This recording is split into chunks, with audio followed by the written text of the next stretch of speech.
Hi, my name is Alexis Yeager, and this is my lesson plan for how to teach expository writing versus narrative writing for students. I usually recommend this for 8th graders. They'll learn how to research a topic on Wikipedia and then scaffold off the information they learned on expository writing to create a Wikipedia entry on their neighbors. This is great because it'll really help them distinguish the characters of expository writing, and it helps them address different content standards and technology standards with the different things used in this lesson. I've included the materials, websites, and given a basic outline of how to do this lesson in your classroom. I think it's a great one because it really promotes a lot of classroom culture. For this lesson, students will explore what the difference is between narrative and expository writing, what type of information expository writing conveys, what type of voice is used in expository writing, and when they would choose to use expository writing instead of narratives. When I did this with my students, we did it on iPads, but you don't necessarily have to use that. You can do all of it on paper, but I recommend having access to a Google document page and having at least 3 pieces of model writing for them to see the difference between the different types of writing. If you use iPads, it's great because they can use technology like Evernote to share. The warm-up exercise I have them do is called a 3-2-1. On an iPad Note app, have the students write down the 3 following questions.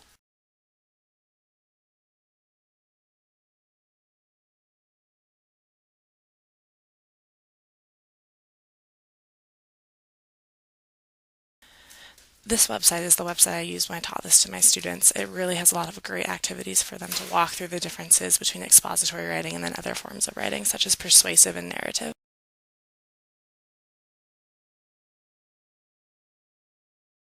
After students have written down answers to the 3-2-1, I normally have them do an exercise on expository writing where they tell me what they think they know. What I usually have them do is create a definition of narrative versus expository writing, and then I guide them by making a flowchart. The website shown before is a great tool to help with this. Here's an example of what the flowchart should look like. After I have the students create a flowchart of what expository versus narrative looks like, I usually model 3 pieces of literature. The first one is obviously a narrative, and then the second one is obviously expository, and the third one looks to be expository but has narrative elements in it. Then I have the students use the flowchart to determine what's wrong with it. With the ambiguous piece, I use a Wikipedia entry. I have them correct it to make it expository. By using a Wikipedia piece, this kind of frames it for the next exercise that they're going to have to do. As a teacher, you can check for understanding by seeing if they can answer these questions. Usually I do a show of hands and see if they can recognize the difference between narrative and expository, if they can extinguish the elements that create this difference, if they can predict whether a writer should use narrative or expository, if they can point out problematic pieces in expository writing, and if they can defend whether or not a piece is expository. It's really important that you check for understanding at this point because if they continue on to do the activity and don't really get the difference between narrative and expository, then they'll be behind. At this point, I usually have the students use their iPads to look up Wikipedia entries on their favorite people, and if there's something disputable on the page that they found, I encourage them to distinguish what is problematic about it and why it's not purely expository. Usually it's someone who comes on and just states an opinion.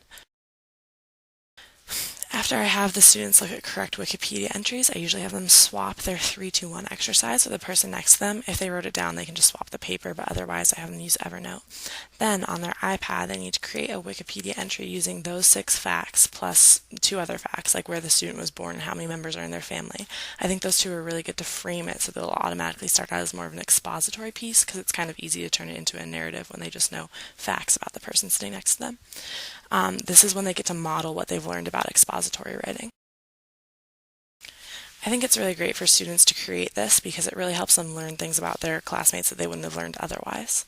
You can regularly gauge them for assessment. I usually walk around and check and see how people are doing, but then also you might want to have them share with the classroom. This also really helps create classroom culture, and you encourage them if there's something that seems problematic to answer why it's not purely expository. Here are the different ways that you can provide differentiation for students who are maybe not understanding as much or students who want more of a challenge.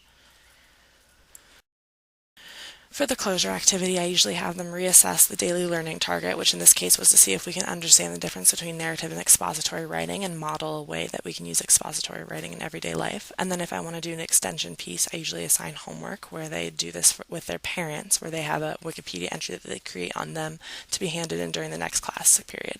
This is really just a chance for them to show me that they understand what we learned.